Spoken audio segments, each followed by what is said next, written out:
Assalamualaikum warahmatullahi wabarakatuh. Sahabat Kuasif yang dirahmati Allah, berjumpa lagi dengan Ana Rania di acara Ramadanku, Ramadan bersama Kuhas. Semoga kita semua selalu diberikan kesehatan untuk bisa menjalankan ibadah puasa pada bulan Ramadan ini.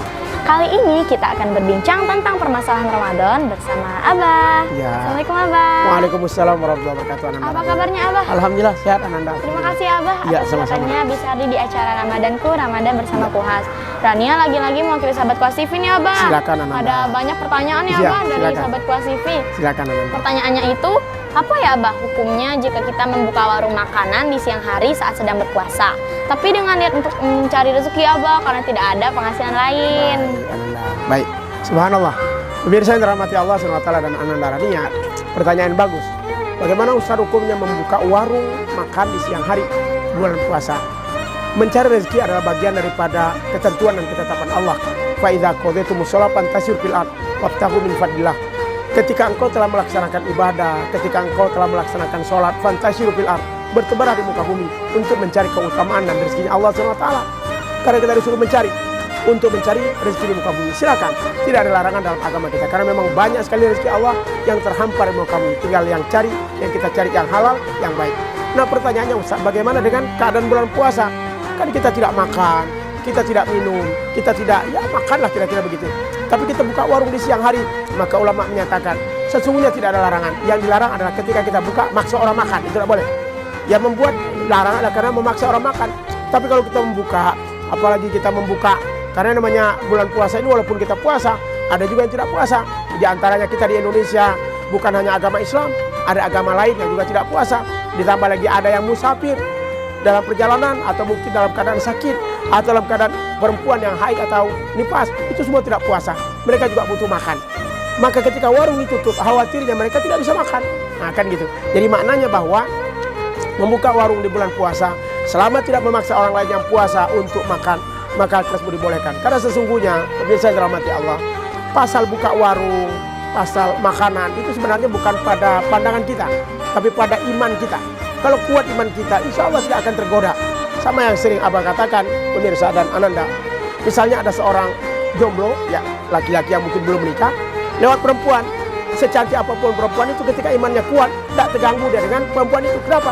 Karena tidak masalah, imannya kuat. Sama seperti kita.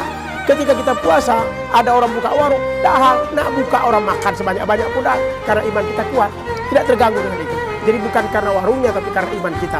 Kalau iman kita mantap, sekuat apapun orang menggoda kita, kita tidak akan tergoda dengan apa yang ada tersebut.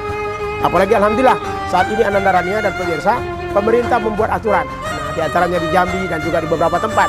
Apa aturannya? Untuk menghormati orang berpuasa, tolong rumah makan yang ada di kota-kota atau mungkin barangkali tempat-tempat terbuka, agak ditutup pakai horden, sehingga ya minimal mengurangilah. Jadi bukan dilarang, tapi menutup pakai horden. Jadi buka warung silakan, tapi tetap dengan aturan-aturan yang ada. Kita lihat saudara-saudara kita yang mungkin jualan takjil ya, biasanya sore-sore jelang buka puasa, itu juga tidak masalah. Cuman lagi-lagi memang tetap harus menjaga etika. Menjaga etika, jangan sampai mengganggu orang berpuasa. Saya yakin kalau iman kita kuat, tidak ngaruh orang nak makan apapun, tidak ngaruh. Bahkan makan kesukaan kita pun dia makan, ketika iman kita kuat tidak pengaruh. Kenapa? Karena iman kita menjadi penjaga, iman kita menjadi penguat untuk menguatkan puasa kita. Makanya pemirsa dan Ananda Rania, yang dipanggil untuk berpuasa itu jelas dalam Al-Quran. Ya ayyuhalladzina amanu, hai orang-orang beriman. Bukan orang Islam saja beriman. Jadi kalau iman maknanya ketika dia sudah berpuasa, tidak khawatir dia ada orang makan di depannya, tidak takut dia kalau ada maksiat di depannya, tidak khawatir kalau ada orang buka warung, tidak. Kenapa? Karena imannya kuat. Kalau iman kuat, insya Allah tidak akan terganggu dengan virus-virus yang dapat merusak, tidak akan terganggu oleh virus-virus yang dapat mengganggu, tapi dia justru kuat dalam puasanya, dalam ibadah. Jadi Ananda Rania dan pemirsa, silakan buka warung, tapi ingat ikut aturan pemerintah. Jangan terlalu buka lebar, tapi tetap ditutup dengan horden sebagai upaya kita ingin mencari rezeki yang halal. Itu boleh, tidak masalah. Yang tidak boleh yang Abah katakan tadi, ada orang sedang puasa, makan di sini. Ya, aku gratiskan, itu tidak boleh. Artinya kita memaksa orang untuk makan, dan kadang orang membatalkan puasa karena paksaan kita, itu yang diharamkan. Tapi kalau tidak, kita buka untuk umum, artinya kepada siapa yang ingin belanja selama dia memang betul-betul tujuannya baik, silakan. Abah ingat Ananda Rania ketika Abah kuliah di Malaysia dulu, ya itu kan di Malaysia memang agak ketat. Ketat maksudnya adalah kawan-kawan Abah kan ada yang dari timur, ya itu mukanya macam Abah, tapi dia agamanya bukan Islam, agama Nasrani, agama Kristen. Dia datang masuk ke warung, itu ditolak. Padahal dia ingin makan, karena mukanya muka Melayu, akhirnya disuruh keluar. Ya, padahal dia buka, akhirnya terpaksa dia dengan cara beli bahan mentah, kemudian dimasak di rumah. Kenapa? Diusir terus, nak makan. Lantaran mukanya muka Melayu. Kalau di Malaysia, pokok muka Melayu, tidak bisa. Karena Malaysia itu kan ada 3 kaum yang terkenal. Ada Melayu, ada Cina, dan ada India. Nah, kalau misalnya Cina dan India itu biasanya mereka tidak puasa. Karena ada juga India yang clean, yang tidak berpuasa. Tapi kalau Melayu, hampir dikategorikan mereka adalah Muslim dan dia berpuasa. Makanya ada sahabat Ustaz itu tidak bisa makan siang hari di bulan puasa. Kenapa? Karena ditolak terus, tidak masuk rumah makan. Jadi maknanya ada kepedulian yang terhadap juga dengan di negara kita. Maka dari itu, silakan buka warung selama tidak memaksakan orang dan tetap memberikan kebaikan pada orang lain, bukan untuk memaksakan, tapi memberikan fasilitas bagi mereka yang musafir, bagi mereka yang sakit, bagi mereka yang beda agama dengan kita yang tidak puasa, atau bagi mereka yang dalam keadaan memang tidak puasa, bagi perempuan haidnya nifas. Begitu Ananda. Baik Abah, jadi hal itu tidak dilarang ya Abah? Tidak dilarang. Tapi kita harus mengikuti aturan juga Ya, dari betul. pemerintah. Ya. Nah Abah, pertanyaan selanjutnya ini mungkin banyak nih Abah, Ya. sahabat kasihnya yang mengalaminya. Kira-kira boleh nggak Abah kita itu mengeluh saat puasa? Contohnya, bunda lapar nih Nani, Iya. kapan lah bukanya Bah. mana gitu Abah. Ya. Baik, Ananda dan pemirsa yang dirahmati Allah SWT, mengeluh dalam bahasa agama disebut dengan ta'awuh, bahasa Arab. Jadi mu'awwaha atau ta'awuh dilarang dalam agama kita. Jangan, semangat saya. Puasa boleh kita lapar, puasa boleh kita tapi jangan sampai kita mengeluh, ya Allah, ngapalah laparnya. Jangan. Tawakal saja, makanya isi dengan aktivitas. Makanya Abah sering katakan, Ramadan bulan aktivitas, bukan bulan malas. Jadi isi dengan hal-hal positif, isi dengan hal-hal yang baik. Jangan mengeluh. Ingat, bulan puasa ini, Ananda dan pemirsa yang dirahmati Allah dan Arania, itu menjadi bulan yang sangat semangat. Karena pada bulan inilah kemenangan terjadi pada Nabi Muhammad. Jadi satu ketika ada yang disebut dengan perang Badar, Ananda, ya pemirsa, di perang Badar itu jumlah prajurit Nabi Muhammad itu sedikit. Ya kalau kita itu mungkin barangkali 300 lah.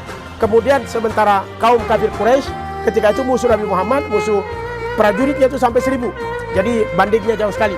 Sehingga Allah firmankan dalam Al-Quran, kam min fiatin qalilatin ghalabat fiatan katsirah biiznillah.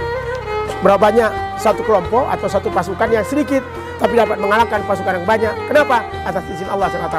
Itu Nabi Muhammad memotivasi terus. Karena ketika itu prajurit Nabi Muhammad mereka mengeluh, ya Allah, gimana nak melawan kami kok dikit, sementara kawan banyak nian. Nabi bilang, semangat. Asadul jihad jihadul hawa, fama akramal mar'i ila tuqa. Mari kita bersemangat untuk melawan hawa nafsu kita, karena mengeluh itu dari nafsu kita. Ya, kalau kita mengeluh, ingat, inna nafsal amaratun bisu. Biasanya keluhan-keluhan itu akan mengantar kepada keburukan, akan mengantar kepada kehinaan, maka hindarkan. Jadi tumbuh semangat.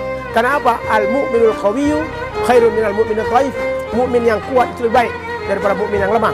Makanya ketika kita puasa, jangan mengeluh. Semangat saja untuk mendapatkan yang terbaik, semangat saja untuk melakukan yang maksimal, semangat untuk menampilkan yang terbaik. Kenapa? Karena itu bagian daripada puasa yang kita tunaikan. Jadi Ananda, ya pemirsa dan juga Rania, jangan mengeluh.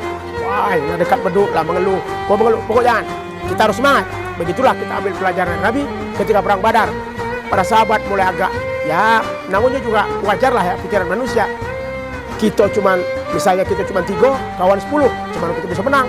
Tapi karena Nabi terus menyemangati, ditambah pula dengan doa, ditambah pula dengan semangat, akhirnya Allah memberikan izin kepada umatnya Nabi Muhammad, kepada pasukan umat untuk memenangi perang yang melawan 1000 tadi. Jadi maknanya sama dengan kita. Hari ini kita sedang berperang dengan lapar. Hari ini kita sedang berperang dengan haus. Hari ini kita sedang berperang dengan berbagai macam masalah.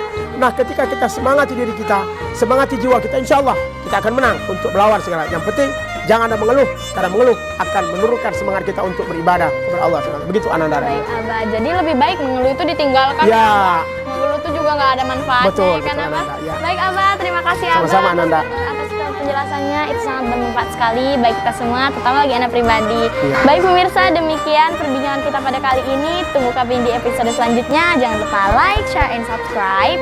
Ana Rania pamit undur diri. Wassalamualaikum warahmatullahi wabarakatuh. Waalaikumsalam warahmatullahi wabarakatuh.